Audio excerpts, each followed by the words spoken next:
Sekali lagi sambutan saya untuk saudara sekaliannya, Happy New Year tentunya. Nah, Bapak Ibu, di hari pertama ini saya ingin berbagi pesan Tuhan untuk kita sekalian, bicara mengenai mengalami keajaiban setiap hari. Kalau seandainya bicara mengenai hal-hal yang ajaib, lalu kemudian kita sebagai orang-orang Kristen ketika mengalami keajaiban lalu kita kaget, kita terkejut, wow, ini luar biasa gitu. Pemandangan ini masih banyak diperlihatkan oleh anak-anak Tuhan, Bapak Ibu. Tapi seharusnya paradigma kita bicara mengenai keajaiban bukan lagi sesuatu yang mengagetkan bagi semua kita anak-anak Tuhan. Keajaiban itu memang seharusnya terjadi secara normal, secara alamiah bagi orang-orang percaya. Nah, karena itulah saya merasa terpanggil untuk berbagi pada kita sekalian bahwa setiap kita bisa dan dimungkinkan mengalami keajaiban-keajaiban setiap hari. Dan memang untuk itulah kita dipanggil. Yuk kita lihat kebenaran-kebenaran firman yang mengupas ini, saudara-saudara. 1 Petrus pasal 2 ayat 9. Kalau saudara bawa Alkitab, buka Alkitabnya lalu kita baca bersama-sama. 1 Petrus pasal 2 ayat 9. Haleluya. Kalau saudara ketemu dalam hitungan ketiga kita baca bersama-sama ya Bapak Ibu. 1 Petrus pasal 2 ayat 9. 2, 3, yuk. Tetapi kamulah bangsa yang terpilih, imamat yang rajani, bangsa yang kudus, umat kepunyaan Allah sendiri, supaya kamu memberitakan perbuatan-perbuatan yang besar dari Dia yang telah memanggil kamu keluar dari kegelapan kepada terangnya yang ajaib. Nah, Bapak Ibu, saya mengajak kita memperhatikan apa yang dicatat di bagian awal ayat bacaan kita barusan, yakni kalimat yang berbunyi, kamulah bangsa yang terpilih, imamat yang rajani, bangsa yang kudus, umat kepunyaan Allah sendiri, supaya kamu memberitakan perbuatan-perbuatan yang besar dari Dia yang telah memanggil kamu keluar dari kegelapan.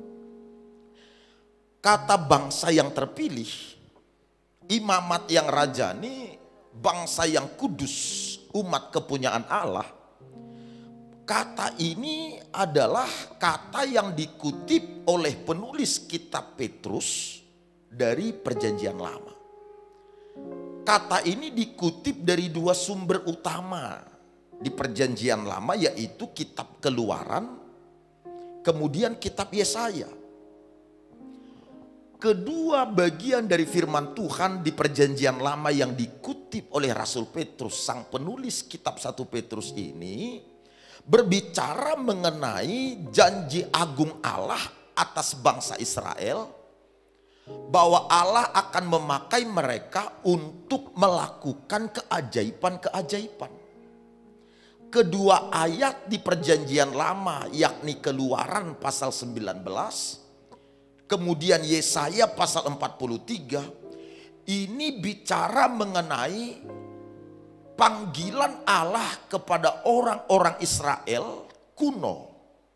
Bagaimana Allah akan memakai mereka menjadi pelayan-pelayan keajaiban.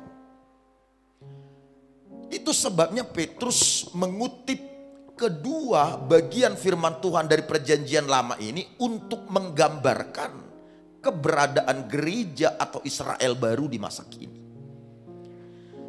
Nah, maksud dan tujuan Petrus mengutip kedua bagian firman Tuhan dari Perjanjian Lama ini sesungguhnya ada dua hal. Yang pertama, ingin memberitahukan kepada orang-orang percaya, orang-orang Kristen, jangan diklik dulu. Ingin memberitahukan kepada orang-orang percaya bahwa janji agung Allah atas bangsa Israel tersebut, di mana Allah berjanji bahwa mereka akan dipakai untuk melakukan keajaiban-keajaiban. Allah berjanji akan memakai bangsa ini menjadi pelayan-pelayan keajaiban, melakukan perbuatan-perbuatan yang besar, menyatakan perbuatan-perbuatan yang besar. Nah, janji ini telah digenapi, sedang digenapi, dan akan terus digenapi. Itulah maksud dan tujuan. Yang pertama, kenapa kemudian Petrus mengutip kedua bagian firman Tuhan dari perjanjian lama. Di samping untuk memberitahukan bahwa janji Allah tersebut telah digenapi, sedang digenapi, dan akan terus digenapi melalui kehidupan orang-orang percaya. Maksud dan tujuan kedua, kenapa Petrus mengutip kedua bagian firman Tuhan dari perjanjian lama ini adalah untuk menjelaskan kepada orang-orang Kristen di sepanjang sejarah mengenai maksud serta tujuan keberadaan orang-orang Kristen di muka bumi ini. Maksud dan tujuan atau panggilan orang-orang Kristen di muka bumi ini adalah supaya orang-orang percaya menjadi pelaku-pelaku keajaiban atau menjadi pelayan-pelayan keajaiban. Itulah sebabnya kenapa kalimatnya berkata supaya kamu memberitakan perbuatan-perbuatan yang besar dari Dia yang telah memanggil kamu dari kegelapan. Nah, Bapak Ibu sahabat-sahabat terkasih, menyimak apa yang disampaikan oleh Rasul Petrus ini, maka tampak jelas bagi kita sekalian sekarang bahwa keberadaan kita sebagai orang Kristen di muka bumi ini bukan tanpa alasan. Keberadaan saya dan saudara sebagai orang-orang percaya bukan tanpa maksud dan tujuan. Alkitabnya secara terang benderang memberitahukan saya dan saudara dipilih, dipanggil, dikhususkan untuk sebuah maksud, yakni menjadi pelaku-pelaku keajaiban, menjadi pelayan-pelayan keajaiban, menjadi pemberita, menjadi pernyataan-pernyataan keajaiban Allah di muka bumi ini. Karena untuk itulah kita dipanggil dari kegelapan, kita dipanggil dari kepercayaan yang lama, bahkan kita dipanggil dari kehidupan kita yang penuh dengan warna-warni di masa lampau. Karenanya jangan lagi melihat bahwa keajaiban itu sesuatu yang mustahil bagi kita. Jangan lagi ada anak-anak Tuhan mengira bahwa keajaiban itu hanya diperuntukkan untuk orang-orang yang level imannya tertentu, yang kapasitasnya tertentu, yang pengurapannya tertentu. Setiap kita yang percaya pada Dia dipanggil menjadi pelayan-pelayan keajaiban. Yang paham katakan amin. Karena itu keajaiban ini bisa mengalir secara normal lewat hidup saya dan saudara. Keajaiban ini bukan sesuatu yang langka sehingga harus didapatkan di gunung mana, harus diperoleh dengan upaya dan cara-cara apa. Ini mengalir secara alamiah ketika saudara percaya pada Yesus, ketika saudara ada di dalam Kristus. Karenanya saudara-saudara bisa melepaskan keajaiban ini setiap hari. Ketika saudara ketemu dengan orang sakit, saudara bisa melepaskan kesembuhan pada mereka. Ketika saudara bertemu dengan orang-orang yang lemah, hilang harapan dan tidak berdaya, saudara bisa melepaskan kekuatan yang baru pada mereka sehingga mereka menjadi segar kembali menjalani hari-hari yang ada ke depan. Ketika mereka dipertemukan dengan saudara, yakni mereka yang keadaannya lesu, yang keadaannya lemah, yang keadaannya hilang kekuatan dan lain sebagainya, saudara bisa menolong mereka untuk keluar dari semua keterpurukan, untuk keluar dari semua beban yang membelenggu mereka dan membuat mereka menjadi orang-orang yang mengalami keajaiban-keajaiban. Nah, karenanya ibu bapak saudara-saudara, saya akan berbagi kepada kita sekalian, kalau panggilan kita adalah sebagai pelayan atau pelaku-pelaku keajaiban, sebagaimana yang dikemukakan oleh ayat Alkitab ini, maka pertanyaannya adalah bagaimana kita bisa mengerti, melepaskan keajaiban ini setiap hari. Bagaimana kita bisa mengetahui cara atau kunci melepaskan keajaiban ini setiap hari. Sebab hal ini perlu dipahami, perlu dimengerti oleh setiap orang. Karena bagi orang-orang tertentu keajaiban itu masih sesuatu yang luar biasa. Sehingga kalau keajaiban terjadi dia berkata, wow luar biasa, wow heran. Sobat, kalau keajaiban terjadi dalam hidup kita sebagai orang Kristen, saudara tidak perlu kaget, tidak perlu terkejut. Saudara harusnya kaget, harusnya heran kalau setelah saudara percaya pada Kristus tidak mengalami keajaiban. Ini sesuatu yang harus mengejutkan kita. Sebab untuk melakukan keajaibanlah, menjadi pelayan keajaibanlah saya dan saudara dipanggil. Karena itu ini bukan sesuatu yang heran, sesuatu yang langka bagi orang-orang Kristen. Nah, saya akan bagi kepada kita sekalian, ibu bapak saudara-saudara, beberapa langkah yang diajarkan oleh Alkitab supaya kita bisa melihat atau mengalami keajaiban setiap hari. Langkah yang pertama adalah jangan remehkan perbedaan yang ada, atau dengan bahasa Alkitabnya, jangan remehkan urapan yang Tuhan berikan pada kita. Nah, perhatikan apa yang dikemukakan oleh 1 Petrus pasal 2 ayat 9 yang kita baca tadi. Yuk kita baca sekali lagi bersama-sama Bapak Ibu. 2, 3, iya. Tetapi kamulah bangsa yang terpilih, imamat yang rajani, bangsa yang kudus, umat kepunyaan Allah sendiri, supaya kamu memberitakan perbuatan yang besar dari Dia yang telah memanggil kamu keluar dari kegelapan kepada terangnya yang ajaib. Sekali lagi perhatikan, kamulah bangsa yang terpilih. Sekali lagi, bangsa yang terpilih, imamat yang rajani, kemudian bangsa yang kudus, umat kepunyaan Allah. Orang kata bangsa yang terpilih, imamat yang rajani, bangsa yang kudus, umat kepunyaan Allah. Penggunaan kata ini menjelaskan kepada kita sekalian bahwa sesungguhnya saya dan saudara, orang-orang yang percaya adalah orang-orang yang berbeda dari kebanyakan orang pada umumnya. Saya dan saudara, orang-orang yang percaya pada Kristus, orang-orang yang telah lahir baru ini adalah orang-orang yang telah dikhususkan. Dalam bahasa Yunani hagios, orang-orang yang telah dikuduskan untuk suatu rencana Allah, untuk melakukan rencana Allah dan untuk menggenapi rencana Allah itu.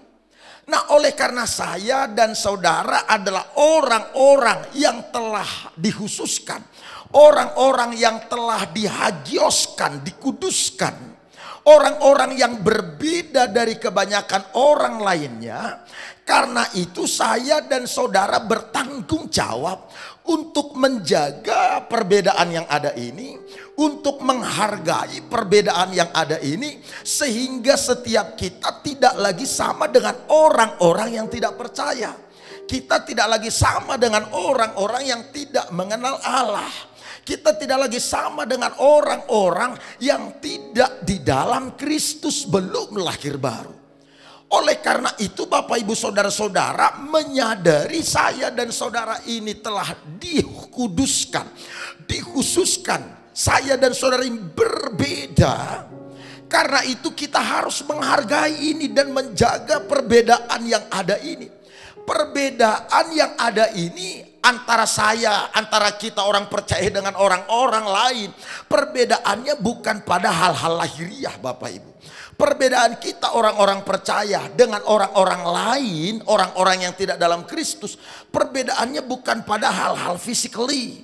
Perbedaan kita dengan mereka adalah pada sebuah kenyataan, yakni bahwa kita telah dikhususkan. Sekali lagi saya ulang, saya dan saudara telah dikhususkan. Ini kenyataan atau inilah perbedaan yang ada itu. Nah, oleh sebab itu kalau orang-orang yang tidak mengenal Kristus, orang-orang yang tidak percaya di luar sana, mereka menjalani kehidupan mereka dengan cara apa, dengan model bagaimana, mereka melakukan atau menjalani kehidupan mereka dengan menganut norma-norma apa. Kita orang-orang yang percaya hanya satu norma, yaitu apa yang dikemukakan oleh Alkitab, apa yang disampaikan oleh Tuhan Allah. Ketika saya dan saudara menjaga perbedaan yang ada ini, saya bisa memberitahukan kepada saudara, bahkan meyakinkan saudara pagi ini, hal-hal yang supranatural, keajaiban-keajaiban mengalir secara alamiah lewat hidup kita, mengalir secara normal melalui kita. Karena melalui saya dan melalui saudaralah Allah akan terus-menerus menyatakan dirinya. Ada banyak model Allah menyatakan kepribadiannya atau keberadaannya. Bisa melalui ciptaan, bisa melalui situasi yang ada, goncangan-goncangan yang ada dan lain sebagainya. Bencana yang ada. Tetapi salah satu hal yang paling istimewa kata Alkitab, di mana Allah tinggal bahkan menyatakan diri adalah melalui orang-orang yang percaya. Karenanya dia berkata, tidak tahukah kamu bahwa kamu adalah bait Allah dan bahwa di dalammu roh Allah berdiam. Itu berarti kalau pribadi Allah yang namanya Roh Kudus ada dan tinggal berdiam di dalam diri kita, kemanapun saudara pergi, kepribadian Allah ada bersama dengan saudara. Dimanapun saudara berada, kepribadian Allah bersama dengan saudara. Kalau kepribadian Allah yang membangkitkan Kristus dari antara orang mati yang namanya Roh Kudus ini tinggal di dalam diri dan saya, di dalam diri kita, di dalam diri saudara, bukankah itu berarti keajaiban-keajaiban yang sama akan terus terlepas lewat hidup kita? Hal-hal yang luar biasa akan terus mengalir lewat hidup kita. Karenanya berhentilah melihat diri saudara sebagai orang yang tidak berdaya, sebagai orang yang lemah, orang yang tidak bisa menangani dan mengatasi rintangan-rintangan yang ada. Kuasa yang ada pada diri kita terlalu besar, bahkan jauh lebih besar dari kekuatan yang ada di muka bumi ini, dari kekuatan lawan-lawan, kekuatan musuh-musuh, kekuatan rintangan. Karenanya kita bisa melihat keajaiban, mengalami keajaiban, melakukan keajaiban. Sebab untuk itulah kita dipanggil. Yang percaya katakan amin. Untuk itulah kita dipanggil melakukan dan mengalami keajaiban. Bukankah tinggal dalam Kristus merupakan sebuah keuntungan besar bagi kita ternyata? Kalau melihat kebenaran ini Bapak Ibu, melihat bahwa setelah kita percaya pada Kristus, lalu rohnya tinggal dalam diri kita, dan kemudian ternyata panggilan kita adalah untuk menjadi pelaku keajaiban, menjadi pelayan keajaiban. Bukankah ini sesuatu yang istimewa, dan bukankah ini menjadi sebuah keuntungan yang sangat besar bagi kita? Di mana orang-orang membutuhkan keajaiban dan begitu sulit mendapatkannya. Saudara bisa melepaskannya dengan biasa saja, mengalirkannya dengan biasa saja. Coba lihat saudara-saudara, ketika Petrus berjalan, dia hendak pergi beribadah. Dicatat dalam Kisah Rasul pasal 3. Di gerbang bait Allah, dia melihat ada seorang pengemis yang lumpuh, sudah lama rupanya di sana meminta-minta. Ketika Petrus melihat sang pengemis, apakah Petrus berkata ketika dia minta sesuatu, apakah Petrus berkata saya tidak tergerak mendoakannya? Saya harus tanya Tuhan dulu untuk mendoakannya, untuk memintanya berjalan apa tidak. Tuhan kehendaki dia bangkit apa tidak. Apakah Petrus bertanya dulu sobat? Apakah Petrus puasa dulu? Apakah Petrus melakukan doa panjang dulu, doa semalaman dulu? Oh tidak. Petrus berkata, hei, emas dan perak tidak ada padaku. Demi nama Yesus bangkit dan berjalanlah. Ketika ada orang yang tidak bisa dijangkau oleh Paulus, saking jauhnya tempat tersebut, sementara mereka butuh mujizat, mereka butuh keajaiban. Lalu apa yang dilakukan oleh Paulus? Apakah Paulus berkata mungkin mereka tidak ditakdirkan untuk melihat keajaiban atau mengalami mujizat? Apakah Paulus berkata juga saya tidak memungkinkan untuk tiba di sana? Yang Paulus lakukan adalah berikan sapu tangan pada orang tersebut, dan sapu tangan yang menyentuh bagian orang sakit, orang itu sembuh. Loh kok nggak ada aminnya ini? Ayo. Ini masih tanggal 1 Bapak Ibu, mestinya antusias. Apalagi bicara soal keajaiban. Yang paham tepuk tangan dulu yuk. Yang setuju tepuk tangan dulu. Yang antusias tepuk tangan. Saya tidak sekedar bicara omong kosong, retorika lalu saudara berkata apa mungkin? Apa iya? Apa benar itu terjadi? Hei kawan, saya beritahu, kalau seandainya di dalam Kristus keajaiban tidak bisa terjadi setiap hari lewat hidup kita, saya orang pertama yang tinggalkan Yesus.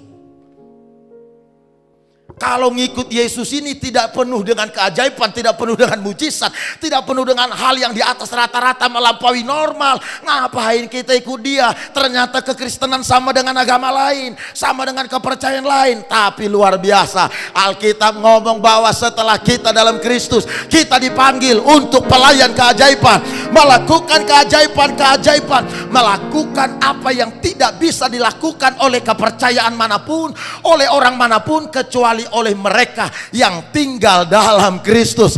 Karenanya perbedaan kita inilah yang harus terus menerus saudara jaga.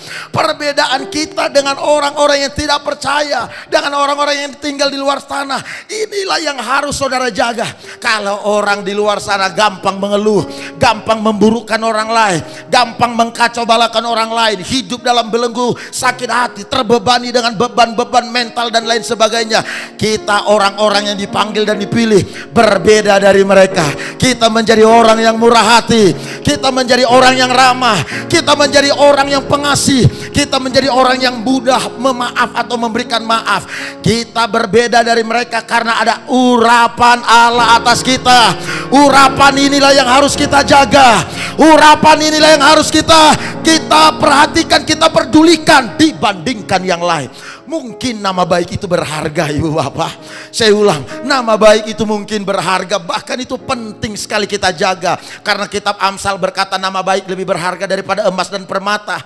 Tapi izinkan aku ngomong sama saudara padanya, urapan itu jauh lebih baik. Saya ulang, urapan itu jauh lebih baik. Perbedaan kita ini itu jauh lebih berharga daripada apapun yang ada di muka bumi ini. Karenanya jangan mempertaruhkan iman saudara, urapan saudara, pemilihan kita di hadapan Allah, panggilan kita di hadapan Allah. Jangan mempertaruhkan ini dan menyerahkannya kepada kelemahan, keputusasaan, kepada kehilangan sukacita dan lain sebagainya. Jangan menyerahkan semua hal-hal berharga ini.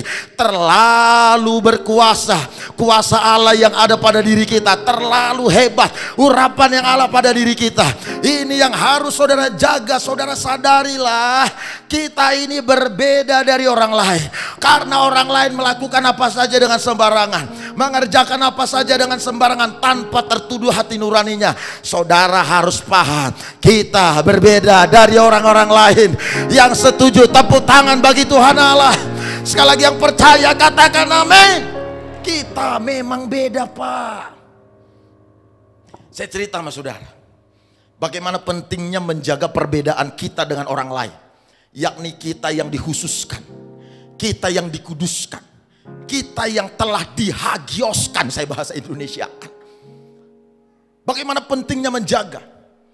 Dan apa yang akan kita peroleh kalau kita peduli dengan pengurapan ini, kita jaga perbedaan ini. Kitab Hakim-Hakim pasal 13 sampai dengan pasal 16 memberitahukan kepada kita lahirnya seorang bernama Simson. Dalam pasal 13 diceritakan malaikat Tuhan menampakkan diri pada Manoah, ibunya Simson. Simson ini lahir 1200 sebelum Masehi. Lahirnya di tanah Kanaan, yakni pada saat bangsa Israel sedang dalam keadaan kesulitan karena telah 40 tahun diperbudak oleh orang-orang Filistin. Ketika malaikat Tuhan menampakkan diri kepada seorang perempuan di perkebunan bernama Manoah, malaikat Tuhan ngomong, aku punya rencana atas bangsa ini, atas bangsamu. Rencanaku adalah bangsa ini akan keluar dari perbudakan atau dari kesulitan yang telah menahun ini. Hanya syaratnya adalah, ketentuannya adalah, anak yang akan lahir ini adalah anak yang telah dikhususkan. Sekali lagi dengar, dikhususkan, diurapi. Bahkan dia telah diurapi, telah dikhususkan, ditetapkan untuk berbeda, dipanggil atau dipilih sejak dari dalam rahim. Luar biasa bukan? Alkitab memberitahukan, Manoah menyetujui dan kemudian lahirlah Simson sesuai dengan petunjuk malaikat. Maka Simson sejak dari bayi tidak pernah dicukur rambutnya, tidak pernah dibawa meminum minuman sembarangan, yakni minuman-minuman yang bertentangan dengan panggilan Allah. Luar biasanya saudara tahu, setelah Manoah bertumbuh, sejak dari dalam rahim atau dari dalam kandungan ibunya, Simson ini sejak dari dalam kandungan ibunya, Simson ini kan telah diurapi, telah dikhususkan. Ketika Simson bertumbuh dalam pengurapan ini, bertumbuh dengan berbeda dari banyak orang, tidak dicukur-cukur rambutnya, kayak gimbal begitu loh Bapak Ibu. Kemarin lalu kan lagi santer tuh berita, ada pendeta, ada hamba-hamba Tuhan yang nengking-nengking di pusuk buhit. Ya, lagi santer ya. Kemudian salah satu tokohnya, tokoh pusuk buhit itu siapa ya, Sirait ya marganya ya, saya lupa namanya siapa. Lalu komplain dan mulai mempersoalkan tuh rambutnya kan gimbal. Salah satu pendeta yang ada di sana itu sebenarnya pengerja kita dulu.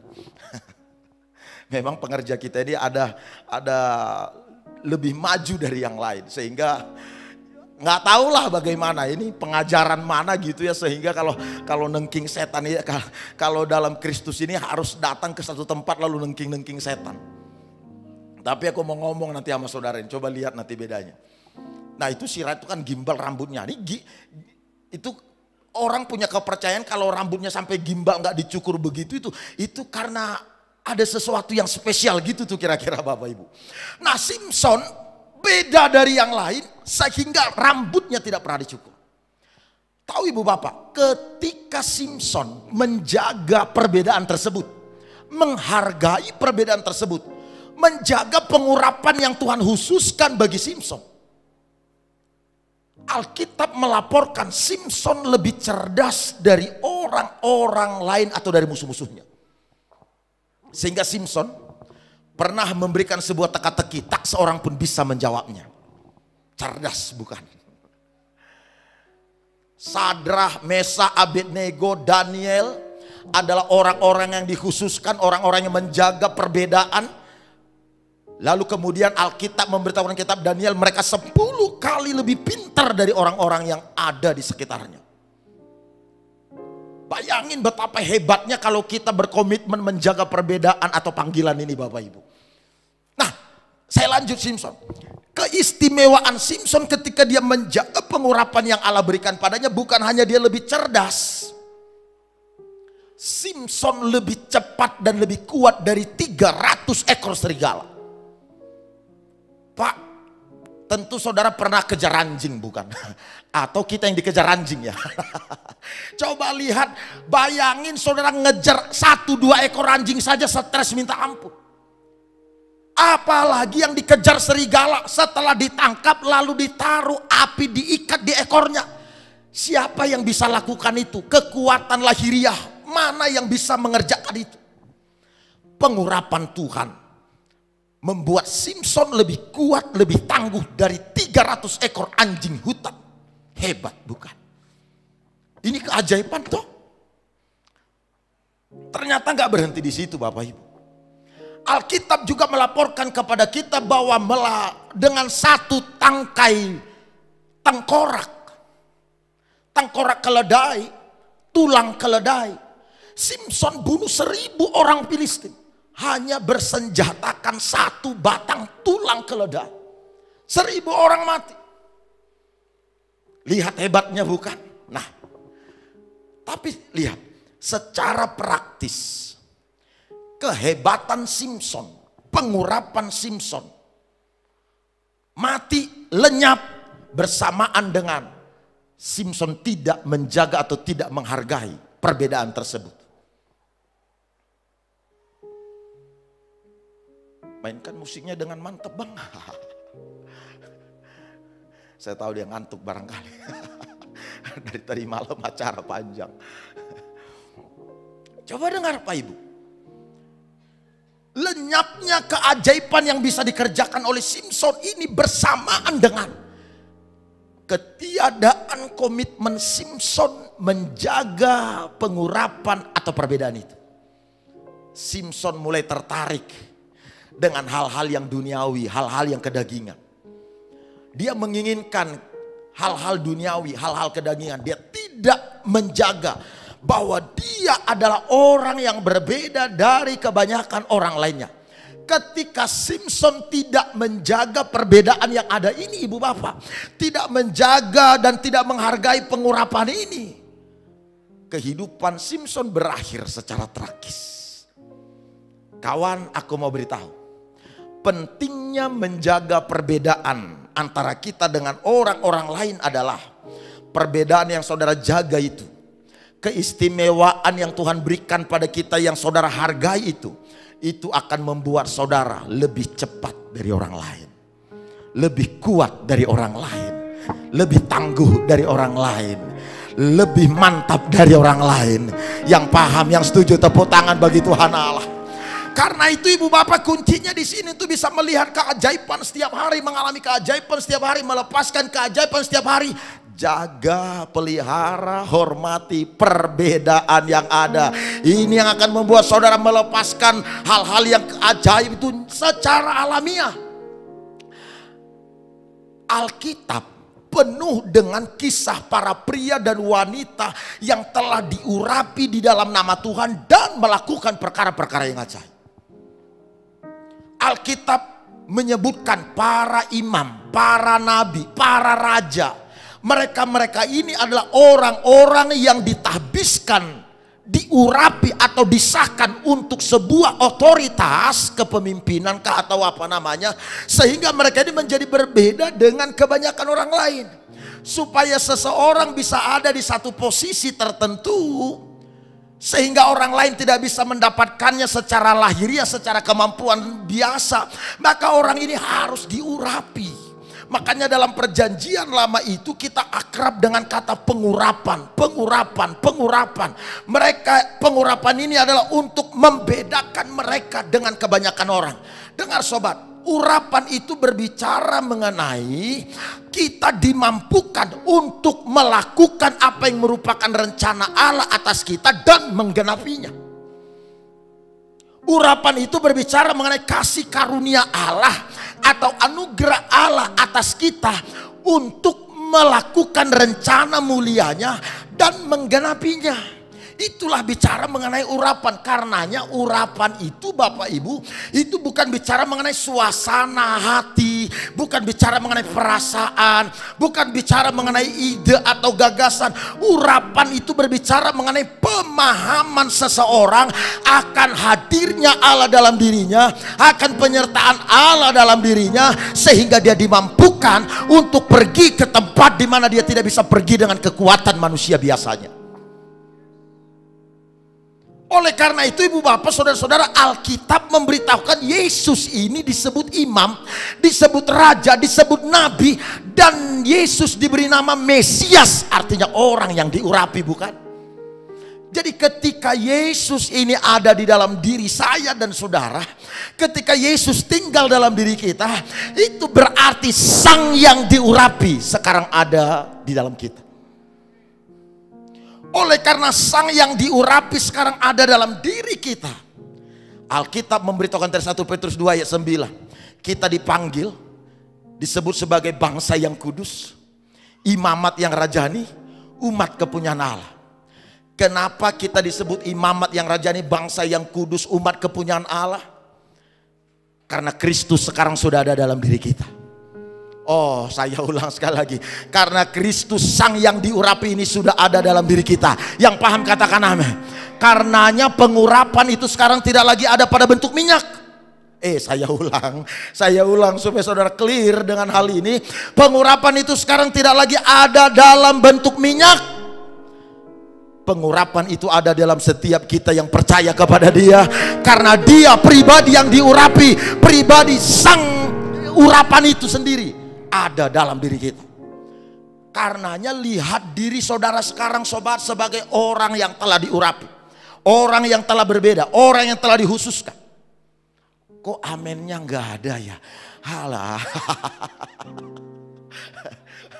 Lihat nih saudara, Yesus yang diurapi, kan Yesus namanya Mesias yang artinya diurapi, ya toh? Pergi ke Gadara. Saudara, Memang kitab Injil nggak mencatat tujuan Kristus ke Gadara pada kala itu apa. Tapi dia pergi ke Gadara, ke pulau itu. Mungkin kalau di Sumatera Utara ini namanya Pulau Mar, apa yang di Sibolga itu? Pulau Marsala. Bang, nanti kita sama-sama di Sibolga, Bang. Kebetulan tugasnya di Sibolga ini si abang ini. Nah, Yesus pergi ke Gadara. Ada di atas gunung itu orang yang sudah dirasuk oleh roh jahat. Tapi yang jelas tujuan Yesus ke Gadara bukan untuk ketemu legion ini, orang yang dirasuk roh jahat. Coba lihat. Urapan yang ada pada diri Yesus membuat semua kuasa kegelapan yang bersembunyi di balik batu, di balik gunung manapun bergerak, bermanifestasi, dan pergi. Begitu bukan kata Alkitab? Urapan yang ada dalam diri Yesus atau pribadi Yesus sang yang diurapi ini sendiri membuat roh kegelapan bermanifestasi, kuasa-kuasa iblis bermanifestasi dan berlarian. Orang yang dirasuk, orang yang bernama legion datang, guru, Tuhan, anak Allah, ada apa yang kau datang ke sini? Beda ya dengan orang percaya sekarang. Orang percaya sekarang malah dia yang cari-cari di mana ada tempat berhala, di mana ada roh-roh jahat lalu berdoa ke sana. Nengking dan lain sebagainya. Nah, aku mau beritahu sama saudara begini kawan. Kalau saudara paham, menyadari ada urapan Allah atas saudara, ada Kristus dalam diri saudara, dengar. Semua kuasa kegelapan yang ada di sekitar saudara tidak akan bisa bertahan berhadapan dengan saudara. Akan termanifestasi atau akan bermanifestasi dan kemudian akan beranjak, akan keluar, akan pergi. Sehingga saudara akan melihat keajaiban dinyatakan, dilepaskan. Orang ini datang, anak Allah, ada apa yang kau datang ke sini? Yesus nggak jawab tuh. Betul ya, begitu kata kitab Injil, Yesus nggak jawab. Oh, Yesus nggak bilang, aduh aku datang sini cuma mau memandang-mandang tadinya. Enggak. Yesus nggak bilang, kamu siapa? Dari mana? Apa permintaanmu? Enggak. Nah, coba kalau doakan orang yang kerasukan roh jahat, masih banyak hamba-hamba Tuhan nanya, isekin kamenda. Siapa yang datang ini? Apa maunya? Dari mana? Masih komunikasi sama setan, coba lo. Setan tuh nggak level kita, bro. Nah kan susah saudara ngomong amin nih. Saya tahu ini agak berat saudara mempercayainya. Setan tuh nggak level kita. Masih 5 orang. Setan tuh nggak level kita loh. Aku lompat, ini aku ceritanya lompat-lompat di kata Alkitab. Tanda orang percaya mengusir setan-setan demi namaku. Ayo. Berarti orang percaya diberi kemampuan mengusir setan, bukan? Kalau orang percaya diberi kemampuan mengusir setan, pertanyaannya yang diusir lebih kuat atau yang mengusir? Haleluya. Berarti setan gak level kita dong. Jadi kenapa masih ribut soal setan? Ngapain jauh-jauh ke Pusuk Buhit? Ayo, ngapain cari pohon-pohon gede? Halo, ngapain kalau saudara tidur? Aku nggak tahu kalau saudara ini pergi wisata, jalan-jalan, nginap di hotel, lalu masih nengking-nengking, roh jahat di kamar ini enyah, lalu kasih pengurapan, masih ada begitu? Aku nggak tahu lah, kalau di sini aku yakin nggak ada. Di sini nggak ada. Nengking-nengking dalam newis, kasih minyak pengurapan lagi. Lalu kalau saudara nggak bisa tidur, lalu seolah-olah ini karena kuasa kegelapan roh jahat, bangun lalu nengking dalam nangis. Nggak bisa tidur, nikmatin. Bisa tidur, haleluya. Nggak perlu pusing nyalain setan.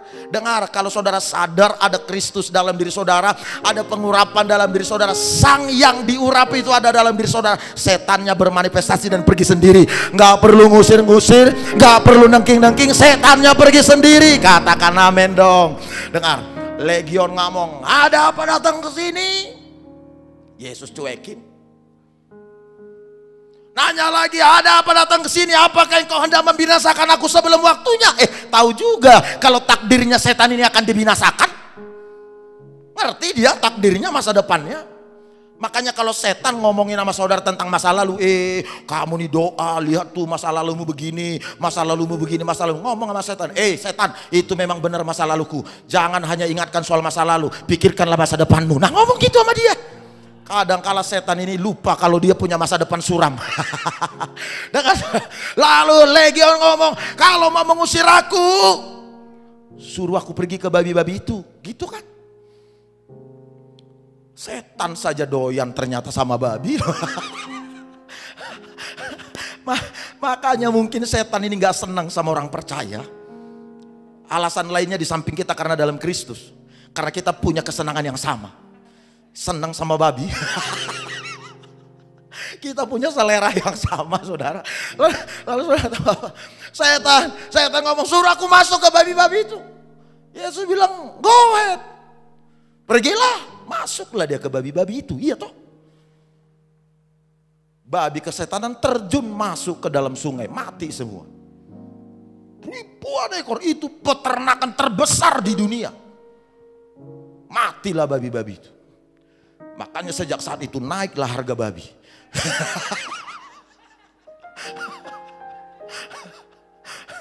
Sehingga kita mau tahun baruan pun susah dapatnya. Dengar sobat, Kristus orang yang diurapi, sang yang diurapi, dia pergi kemana? Dia nggak pernah peduli soal ada setan di mana. Dia ngajar, dia khotbah di bait Allah. Orang yang kesurupan, kerasukan setan yang selama ini tidak ketahuan, manifestasi muncul itu. Dengar kawan, kalau saya dan saudara berkomitmen menjaga urapan yang ada, panggilan yang ada, saudara jaga dengan baik, saudara hargai dengan baik, dengan memperhatikan bahwa saudara tidak boleh hidup sama dengan kebanyakan orang. Saudara akan memiliki kelebihan-kelebihan lebih luar biasa dari yang lain. Aduh, aku mau tutup nih sebenarnya, padahal masih satu poin nih. Aduh, susah banget. Tapi aku tutup dulu deh. Ini aku kasih perumpamaan kepada saudara. Perbedaan panggilan kita ini, pengurapan yang ada pada kita, itu ibarat bahan bakar. Saudara boleh punya mobil mahal. Saudara boleh punya mobil mewah. Interiornya indah. Luar biasa. Kecepatannya dahsyat. Sebutlah kelebihan-kelebihan mobil itu. Tapi mobil mewah, mahal, indah, tanpa bahan bakar, tidak akan memberikan banyak hal kepada saudara.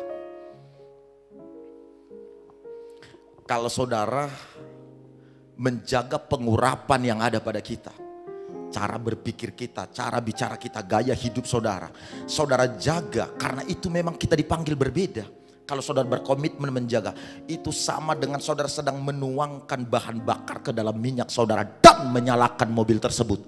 Dengan demikian saudara akan bepergian ke tempat-tempat di mana saudara bisa tiba, ke tempat-tempat di mana saudara tidak bisa capai dengan kekuatan, kemampuan lahiriah kita. Dengan talenta, keterampilan lahiriah kita. Kita hanya bisa di sana, tiba di sana, karena kekuatan pengurapan. Dengan kata lain, pengurapan itu yang akan mengaktifkan semua kehebatan, potensi-potensi luar biasa yang tertanam dalam hidup kita. Kita ini diciptakan serupa dan segambar dengan Tuhan Allah. Tapi tanpa pengurapan, semua potensi yang luar biasa, kehebatan yang luar biasa, rupa gambar Allah yang lebat luar biasa, tidak terlalu memberikan banyak hal pada kita kalau saudara nggak jaga pengurapan itu. Karenanya berkomitmen kita jaga urapan Allah atas hidup kita. Kita jaga perbedaan yang Tuhan telah tetapkan atas kita, di mana kita dipanggil, dikhususkan. Orang lain hidup dengan norma apa saja, itu terserah dia. Orang lain benci sama kita, terserah dia. Orang lain sakit hati sama kita, terserah dia. Itu masalah dia. Kita jangan. Jaga urapan yang ada. Kita berikan tepuk tangan. Saya ajak kita nyanyi, kita nyembah Tuhan. Ayo. Haleluya. Setiap janjimu Tuhan kusimpan dalam lubuk hatiku. Ayo para tim.